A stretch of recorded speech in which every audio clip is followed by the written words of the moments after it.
Hey everyone, Rarity Dash here. Time for another Patreon-sponsored Blind Reaction. And this one comes to you courtesy of Ross Pitt, who has requested that I react to Desert Island Gaming from Scott the Woz. So yeah, another video from Scott the Woz. I've looked at a couple already, and they've been pretty good. And hopefully this one will be as well. Desert Island Gaming, not really sure how that works. Typically, you don't have power on a desert island, so it's going to be kind of hard to game. I mean, I guess if you have a portable device and a lot of batteries, you could maybe do it. But otherwise it's going to be a little bit difficult. Though, I guess we'll see what this is. Let's go ahead and get it started. And here we go. Huh? Is that a boat? Or, wow. Maybe a train? Okay, giant train crash leads to the only passenger getting... Okay. Wonderful. Hey, Scott here. You wouldn't believe it. I was on a train, it crashed, and now I'm washed up on this deserted island. I'm not...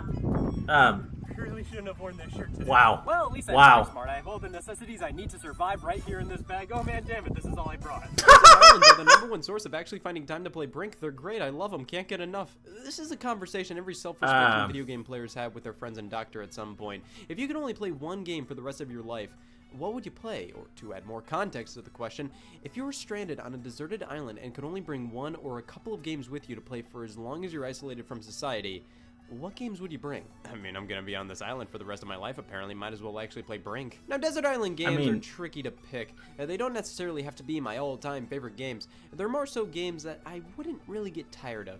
If I only had 5 games with me on this island, what games would last me the longest? The concept is sort of pretty flawed when you think about it, because, oh, I can only bring like 5 games with me to the island, but I also have to have a TV. All the yeah, that's what I'm thinking. Electricity. Oh, and you can also own hundreds of games digitally on a lot of these consoles, so limiting it to a specific number of games doesn't make much sense. But who cares? It's fun to discuss. So let's just go with the logic that I can only have 5 games, even if the consoles I have can store hundreds of games on hard drives. Well, if I'm gonna be on this deserted island for the rest of my life, it would be nice to know what games I should have shipped to me so I can have something to play.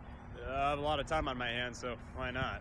Hi gang, it's Scott's inner voice here. I just realized what I said was really f***ing stupid. If I can ship games to the island, then I can ask somebody for help. So I'm gonna make sure I can hear my inner voice.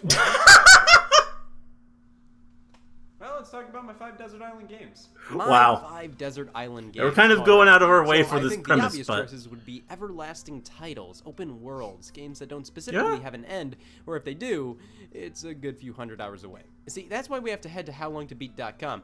I love visiting this website for my daily dose of, yeah, I'm not playing that. Wow. A game with hours in the triple digits is my worst nightmare, but that's what we're looking for here. The last thing I want is next time I get stranded, I pull Order 1886 out of my bag. Alright, let's look at the longest games documented on this site.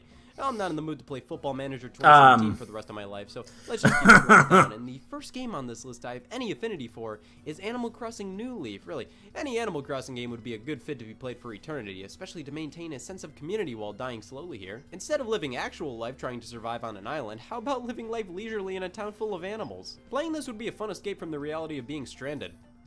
And any of them except for New Horizons where you're stranded. The thing with Animal Crossing for me though is I can only play it for like an hour at the most per day. It's the kind of game I can pop in for a bit, see what's going on, get a few things done and pop out. Which is why I'm gonna pick the original GameCube title as my first Desert Island game for the simple reason that it is still Animal Crossing and I can unlock Wario's Woods. Hell yeah, there are about 20 NES games you can collect and play here.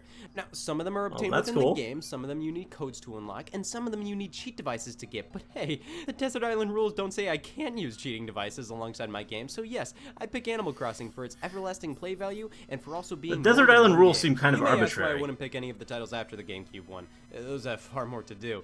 And my answer is I can play Wario's Woods in this one. It's still Animal Crossing and I can play more games within it. Like I said, Animal Crossing was the first game on this list I had really much affinity for at all. Like the top 10 longest titles to beat on this website, I don't believe in these games. We gotta go farther down to see really any games much closer to my sort of speed. Not just mindless grinding or 800 hours worth of fluff for Football Manager 2017. And wouldn't you know, we're starting to see some open world games here. So for my next title, we gotta go with an open world here. But there are so many options. I think the best potential candidates for me would be a Grand Theft Auto, a Red Dead Redemption, an Elder Scrolls, or Breath of the Wild. I haven't played Witcher 3, I haven't played a Fallout, these are just the main open worlds I'm thinking of. Spider-Man PS4 was somewhat considered since it has such a fun open world and story and mechanics, but it doesn't really have that same make your own fun mentality the other games have, where yeah, you can have a blast playing these games through to the end, but you can also wander off the beaten path and screw around, live your life separate from the story, make your own game.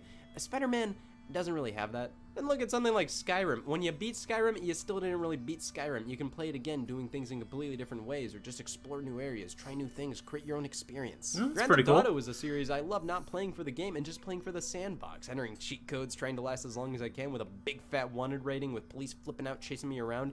And Red Dead Redemption is pretty much that. But cowboys, it's a nice flavor change from GTA every now and then, so really, these both kind of are on the same level for me. Breath of the Wild is an open world masterpiece. It makes all other open world games feel shallow in comparison with how you can go anywhere. Its physics make the world feel alive, and you have so many tools at your disposal to make combat and exploring fun and exciting. Again, maybe you wanted to do that. But a lot of that magic that Breath of the Wild has isn't nearly as poignant on a second playthrough. Don't get me wrong, this is one of the greatest games I've ever played. I'll always be discovering new stuff with this game until the day I die, but the joy of discovery and exploration isn't as wondrous as your first playthrough. And while you can screw around a lot here, it's a bit more fun to screw around in something like Grand Theft Auto for me. You can make a car fly in these games. Now, my personal GTA of choice will always be San Andreas, but 5 has a lot more stuff to do, a lot more little mini games to play. You have the entire online component to play around with too if for some ungodly reason the sand has an Ethernet port. But Breath of the Wild has so much I haven't seen, it could last me a solid year of playing it. But then afterwards, I'd probably need to, not play it for a good year, at the very least have it be fresh enough to jump back in. And then there's Skyrim, the only Elder Scrolls game I've played, and not a ton at that, but still, I could get some time out of this one. This is definitely a candidate and a half. So which of these would I want on the island?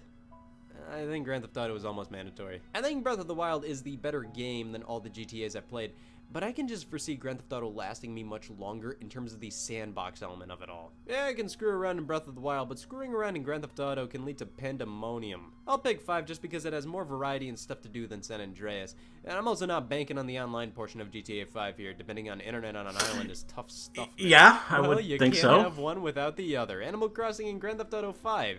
But it's gonna be a bit trickier to pick the last 3 here. We're throwing How Long to Beat off to the side, and now we're just gonna go with my primal instincts. What games I know I'll have a good time with for eternity? Well, I think a puzzle game would be a good idea. I mean, these things just keep on going. Tetris, Dr. Mario, Puyo Puyo, games that are infinitely replayable. They may not give you thousands of hours of pure joy immediately within like a 168-hour week, but they'll probably give you thousands of hours of killing time over a couple years. A Tetris game is the easiest pick. I do enjoy Dr. Mario, but there's no one Dr. Mario title that I can single out saying, damn, now this is a meaty game, look at all this content. Like, yeah, I can continually play some standard Dr. Mario in all of the titles, but no specific game in the series is like brimming with I didn't realize there were so many versions of Dr. Mario. We can look at something like Tetris DS or Puyo Puyo Tetris. Damn, these are meaty games. Look at all this content. These games nailed the standard gameplay for their puzzle series, and on top of that, offer tons of fun side modes and gimmicks. However, even though I adore these Tetris titles, my favorite puzzle game may just be Tetris Attack on the Super Nintendo. It ain't Tetris, but this is my happy game. This is something I can zone out with and play for hours. It's a great stress reliever for me. I feel weird considering this to be one of my favorite SNES games, but just let me have this. Even then, while I absolutely adore Tetris Attack, I have to give the next slot to Puyo Puyo Tetris. While I have the most embarrassing feelings towards Attack, and DS had fun NES game aesthetics, Puyo Puyo Tetris has so many different modes, like a story mode, combination modes bringing together Puyo Puyo and Tetris. You can play it as just a Tetris game or just a Puyo Puyo game. Okay, well that's there's 4-player multiplayer on one player screen. advantage. It just has so much and is pretty much the puzzle game that I could play forever if I had to. So, what else is there? Well, I think the obvious one for many would be Mario Maker. Super Mario Maker 2 lets us create our own levels, but it also comes packed with pretty much a fully featured 2D Mario game with its story mode. Yeah, there's a lot of premium Nintendo-made levels here, so you pretty much get a full-blown Mario game with this, on top of a level maker and an infinite amount of user-created stages. But here's the thing, I'm crafting this specific list with the idea that there's no online connectivity on this yeah. Without online, Super Mario Maker 2 is just a great fun Mario game, and that's it. It's bullshit. No online takes a big chunk of the value out of Mario Maker, but not all of it. We still have a fully featured Mario game here, and we can make our own levels, and you can just screw around with this forever. You run out of levels to play, you can make your own, damn it. How about this? I'll make another list of Desert Island games where I can access online, but this current one, okay. Yeah, we're offline only here. Because Mario Maker 2 loses for all those online compatible I'm Desert gonna have Islands. to say I'd pick Super Mario All-Stars plus Super Mario World. if I'd allow for game compilations to be on this list. Jesus, man, Wow. this is a mess. Alright, don't say, oh, if you're not including compilations, how can Animal Crossing possibly count? That's where I got you. The genre of this game isn't game compilation. The other games you can play there are bonuses. They're unlocks. You can unlock the original Metroid and Metroid Prime by connecting Metroid Fusion. Does that make Metroid Prime a compilation? I swear to God, please agree with me. When the entire point of a game is to be a compilation, I think that means it's out of the running in this list specifically. It takes a lot of the fun out of trying to pinpoint exactly 5 games you can play when some of them are blatant collections. But don't worry, we'll make a Desert Island compilation list. So I still want a Mario game here. I would have done Mario Maker 2, but that's disqualified. I would have done Mario All-Stars plus Mario World, but that's disqualified. So I have decided to go with a Mario game that's not my favorite, but in my opinion is so infinitely replayable that I kinda have to pick it. Super Mario 64 may be a bit wonky to play today, but it is one of the most fun games to pop back in continuously. It's not necessarily an open world title, but with how much fun it is to screw around and explore and try new tricks, it feels like one. Not only is it fun to recomplete this game over and over again, it's just fun to find exploits, glitches, trying to speedrun the game. It can be frustrating and a bit outdated at times, but I believe 64 is probably the most replayable Mario game. Sure, Odyssey is great, but similarly to Breath of the Wild, a lot of the magic of playing that game came from the first playthrough when everything was brand new. It's still an incredibly fun game, but Mario 64 has more fulfilling and memorable missions. It's more fun to replay continuously.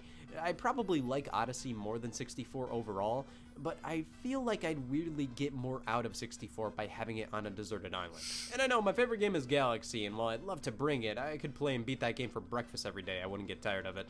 64's more open-ended nature suits the desert island lifestyle more than Galaxy to me. Alright, one more game to go. And of course, it has to be a Smash Brothers. I'm one of those fucking creeps who enjoys the single-player offerings in each Smash game. So that's why I'm picking Brawl. Because I'm a fucking creep. Why am I picking Super Smash Brothers Brawl Interesting for a choice. desert island? Well, in my opinion, I feel like it was the best single-player game in the series. You have a painfully long story mode. You have so many collectibles with trophies, stickers, music tracks. You can build your own lame stages, play demos of old Nintendo games, watch the E3 trailer until the end of time. There's just so much here to do and unlock, and while Brawl's core gameplay is definitely weaker than other Smash Brothers titles, it's still Smash Brothers at the end of the day. On a desert island, if I collected and unlocked everything in Brawl, I feel like I could delete my save file and start trying to unlock everything again, and it would still be a pretty fun time. It would feel a bit monotonous, but the unlocks and collectibles are cool enough where I'd still enjoy myself.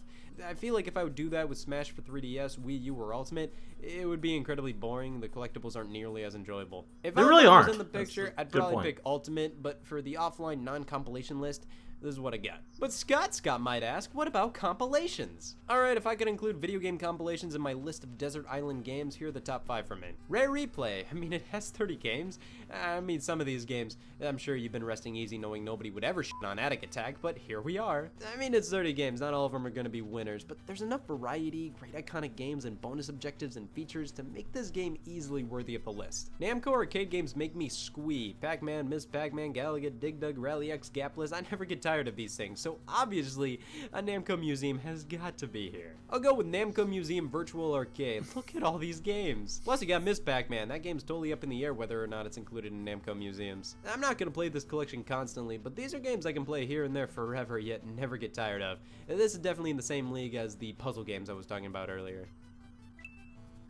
Super Mario All-Stars plus Super Mario World. These are some of the greatest games of all time, plus Mario the Lost Levels. Again, these are games I will never get tired of, and there are 5 games here, so I really could have picked just Mario 3 or World by themselves for my Desert Island collection, but with this cartridge, I get 5 of them. Sonic's Ultimate Genesis Collection. So this is my favorite Sega Genesis compilation. It includes pretty much most of the major Genesis games I would ever want. All the Sonics, all the Streets of Rages, Vector Man, Comic Zone, plus unlockables, arcade games, a Master System game, achievements, videos. There's so much here. Now, there was a Genesis collection released on PS4, Xbox One, and Switch, but this one isn't nearly as fun. Sure, it has Gunstar heroes, but no Sonic 3 or Sonic & Knuckles, and no fun unlockables. Yeah, I'm still partial to Sonic's Ultimate. And finally, Halo the Master Chief Collection. You get a bunch of some of the greatest first-person shooters of all time, and these games are from the 21st century. They're big, full games. Halo 1 through 4 plus 3 ODST and Halo Reach and the multiplayer modes, yeah, I'll take that. Speaking of multiplayer, what if I'm gonna be on this island with other people? Well, I need some multiplayer-focused games, so here are 5 games to bring that are multiplayer-focused. Super Smash Bros. Ultimate, the best multiplayer experience in the franchise, no doubt. I know I said Brawl for my original list, but that was within the context that I'd be alone and ugly. If I'm with people I totally might just eat, I'm bringing Ultimate. And when you're with friends, you gotta bring a Mario Party, and I have got to pick 6. I feel like you could pick pretty much any game from 1 through 8 and you'll pretty much have the same experiences, but 6 is my personal favorite. It has a day and night cycle, and not every game can say they have a day and night cycle. That's right. You, Attic Attack. Mario Party is just an easy game to play for as long as you want with friends. Each time you play, it's different enough with how random it can be to keep things interesting, so it's a prime candidate for a desert island. Wii Sports. I'd pick Wii Sports Resort, but I'm already dealing with all of this. Wii Sports will always be fun with friends, and I can play bowling or golf forever. Mario Kart 8 Deluxe. You got the most content out of any Mario Kart game, a solid battle mode, 4 players, and even more if everybody has their own switching copies of the game. Yeah, I'll take this as well. And Halo the Master Chief Collection. It's 5 full games with multiplayer, come on. And finally, let's go with the online-oriented list. Super Mario Maker 2, you have my blessing. And it's a fun way to try and contact help. Smash Brothers Ultimate. Yeah, the online in this game ain't that great, but it works. There's a large community playing this game, and I can download user-made stages and watch user-made videos as well. This will be online isn't that great. That's a good point. 5. I mean, there's a huge online component here that's completely optional. I already picked this for my standard list, disregarding the always online. drops me when I'm trying to watch matches. I have to. Minecraft, sure, I can enlist the help of Minecraft players to stop me from going insane. And Halo the Master Chief Collection. I'm not even a big Halo guy, but I can't beat that deal. And finally, let's consolidate everything to one 5-game list where no rules exist. Which 5 of all of these games across all of these lists would I pick if I could have online games, compilations, and I had multiple people with me? Rare Replay, Grand Theft Auto 5, Mario Maker 2, Super Smash Bros. Brawl, Sonic's Ultimate Genesis Collection. Maybe, I mean, I don't know. This is a weirdly hard list to make. So those were the games I'd consider to bring with me onto a desert island, but there are so many that would just make sense. Stuff like The Sims, SimCity, Civilization. I could play the Oregon Trail forever. Really, this isn't a definitive list, just games I personally feel like I could get the most out of over the longest period of time. It's truly just an opinion thing, so I'd really love to hear what others could play forever. Everybody has different picks, that's what makes this topic so interesting, and being stranded is great for us Brink players out there. Get me off of this fucking island! Alright, well now I have a better idea of what kind of games I should start playing. It's not like I have much else to do, I mean all they have here is a Five Below. Oh. Like, come on, no wonder it's deserted. Wow. Well, there we go.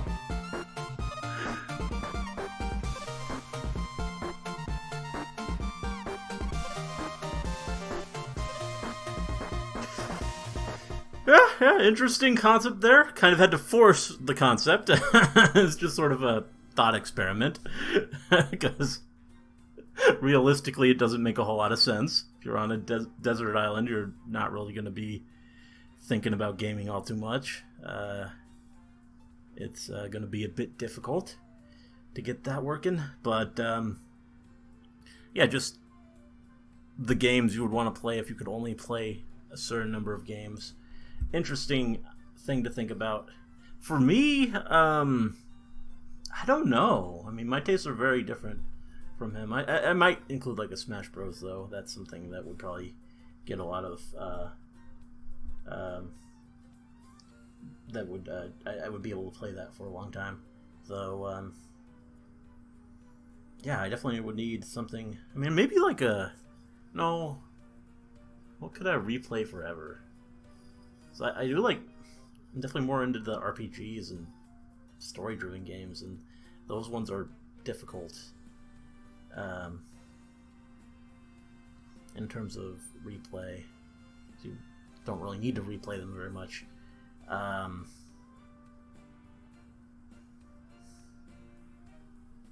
mean, Fire Emblem Three Houses would definitely last me a long time, but and maybe that would be a good pick, because even if I played through all the routes, I would still have there's still different things you can do and different things you can try. Things you can customize it a fair amount and still have it be fun. So that might be a good one.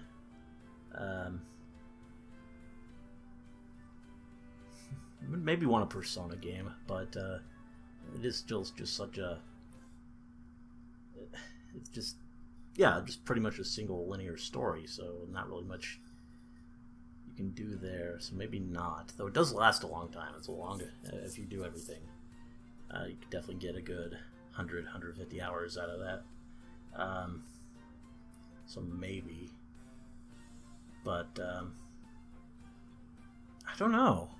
It's a difficult question for sure.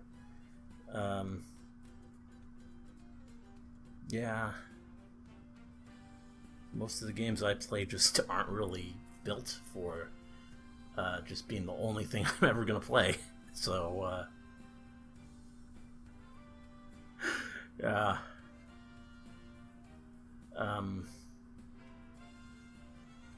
Compilations are definitely a good idea. I mean, I could definitely, like, a classic games compilation could really last me just on the nostalgia. And I mean, I could spend a lot of time in a puzzle game. That's a good point, like a Tetris or something. I could play that for a while and just get pulled into it. So I don't know, but definitely an interesting thing to think about, even if it doesn't really make a whole lot of sense.